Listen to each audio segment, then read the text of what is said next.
This tutorial will allow you to become familiar with the media of floral foam, how to carve it, and how to use a subtractive technique. You've been given 2 floral foam blocks like this. They look like a green brick. Some have writing imprinted on them. I'm going to ask you to remove a chunk that will become kind of an exploratory piece. So I would say about 3 or 4 fingers width. That's about, I don't know, 2.5 inches or so. You're actually going to cut this chunk off and use this as kind of a get to know you, like a exploratory, experimental, not part of your final sculpture kind of piece, just to allow you to become familiar with it and play around with it. And if it turns into junk, then it does, but it's okay because you're just trying it out.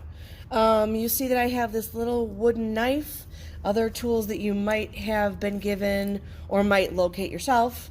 At home, you might use any other kind of disposable cutlery. An old pencil is a really good tool. In the classroom, we have sculptural tools that include this fettling knife and loop tool. So depending on what you have available to you, and the most important tools actually are your fingers in how you shape and carve and manipulate the foam. So with this little block, the intention is that you just think about what's required, what's important. And that is to have one void or more. We call the void known as the hole, an opening. I'll show you examples.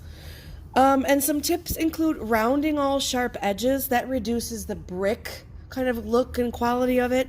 Definitely important. Turn it while you carve, so you're focusing on the sculpture as a whole as opposed to just different sides.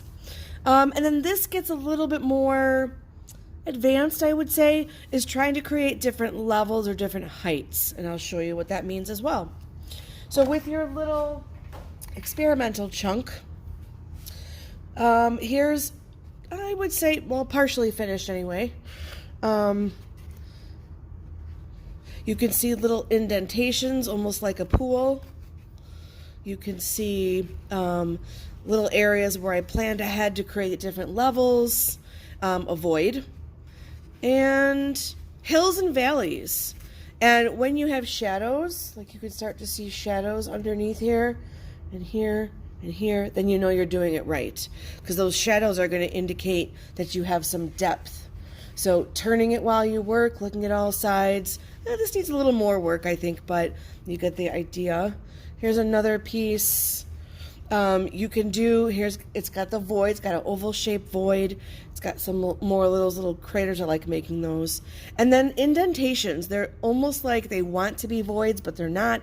They don't go all the way through, but they create nice dramatic hills and valleys.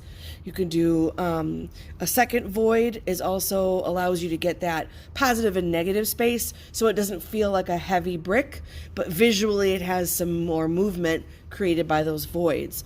Here's an area where it's kind of dug out, like I showed you before, like a pool. It wants to be a void, but it's not. It doesn't go all the way through. And again, look at the shadow that's created. Then you know you're doing something right. So I think this one's also kind of a work in progress. It needs a little bit more. You can see all these little bits and crumbs that are on my tabletop, and that is going to happen. So one of the things you can do is cut open a cereal box and use that as like a cardboard tray. You could just work on a piece of paper or a tabletop and plan to clean it off later. Or if you happen to have an old towel, here's an old like a bathroom hand towel. This sticks really good to the towel, and then you could just shake it off over the garbage or even outside. So with my little chunk, the first thing I'll do is create a void, because then I'm reserving that space. So see, somewhere around here, how about here? I'm gonna go all the way through. And I'm not planning ahead. I'm not thinking about any particular design. I literally, which you can do, you can plan a composition. You can think it through. You can be inspired by imagery online. But you can also just kind of dive in, especially if you're doing what we call the non-objective style, where it's not meant to represent an object, non-objective. And I'm not trying to make an animal or a face or a body or a city skyline or anything. I am carving shapes. I'm thinking about shapes and forms. So I have my void, one void started. Okay. The purpose of this, again, is to experiment and to understand this carves really easily. It also breaks easily. It also, you can press in with your finger easily, which is a good thing, but then you have to understand the limitations of this material in that it can break easily. So creating different levels, creating hills and valleys. If you don't love the feeling of this, then actually the rounded end of your knife is a good tool as well. Do those nice valleys.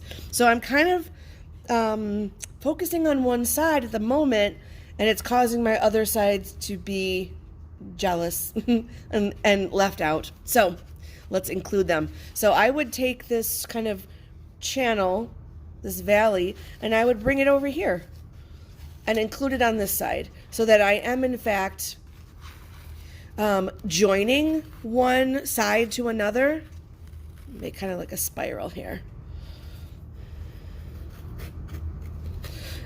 Keep in mind you are not copying what I'm doing, but instead just understanding what to do, in that you're making a void and you are creating hills and valleys. Get rid of that. Your fingers kind of act like sandpaper in a way. Oops, that broke. All right, that broke. So then I deal with that. So I know this is going to be fragile. Oh, I just made another void. So again, just becoming familiar with the media of foam and seeing how fragile it is, how sturdy it is not. Okay, so I'm rotating as I work, and I think I'm going to kind of do like some kind of echo. A pencil. So if you were to draw out on your brick first, that can be a good way to develop a design and then enhance it. Please note that you cannot just simply take the pencil and make a line and call it quits. That's only just a surface. The surface remains the same. So if you were taking a pencil and perhaps you make a little deeper, or over here it becomes a little bit wider. So just simply pencil lines etched into the surface are unfortunately not enough, because you're not actually carving away anything. We call this the subtractive technique because you are subtracting material. You are removing. We're not adding anything on. Okay. Open this up some more.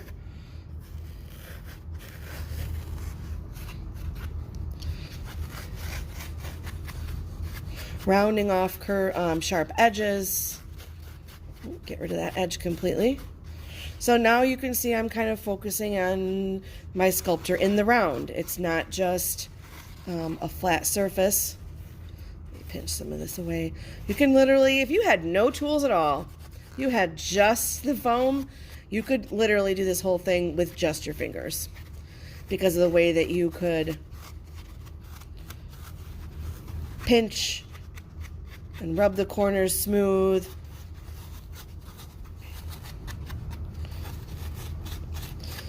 Oh, I think right here I'll do, whoops, do a little cartwheel. Right here I'll do a little indentation. So without actually doing a void, maybe I'll make it kind of, see if I can get it kind of teardrop shaped. Maybe, kind of. So I'm going to carve out almost like a cave, like a pool, where it's like your eye wants to see, hey, what's going on over there? But It's not actually a hole that goes all the way through. It's just a like a pool, like an indentation in the surface. It's kind of what I was going for.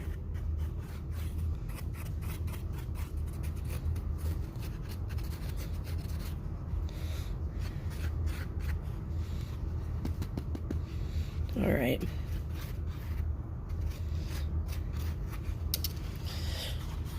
Okay. So boring. Look at that side's boring. It's flat. Nothing's happening. Compared to these sides when I rotate it, and there's something going on, right? There's shadows, there's voids, etc. So I would want to continue. And the top, let's call it the top, is boring. And the bottom is boring. So, yeah, that's how you're going to explore with your little piece. And the rules for your final piece still apply the same way. So in your final piece, you are in fact going to think about starting with a void or two. And then, oh, that's kind of cool. And then rounding the edges and creating hills and valleys. So this is just like a mini version. Of course, your final sculpture may look nothing like this at all, and that's perfectly fine. If you choose to do some sort of texture, like a surface texture, let's say, I would probably do this more when I'm done, or getting closer to being done. So maybe if I took my pencil and did perhaps some surface texture at the end.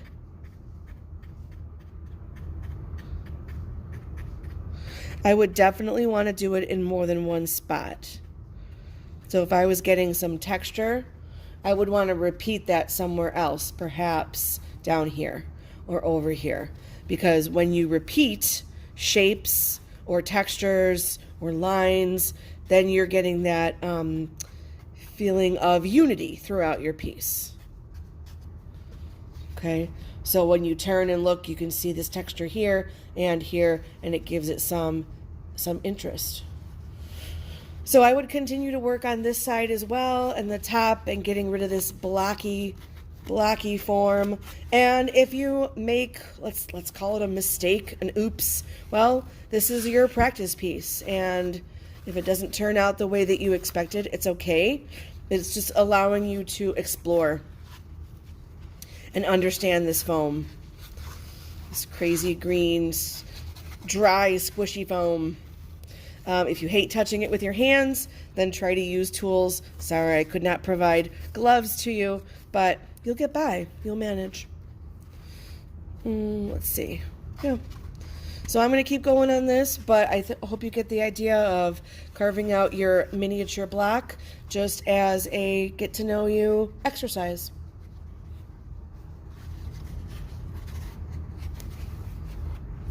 Cheers.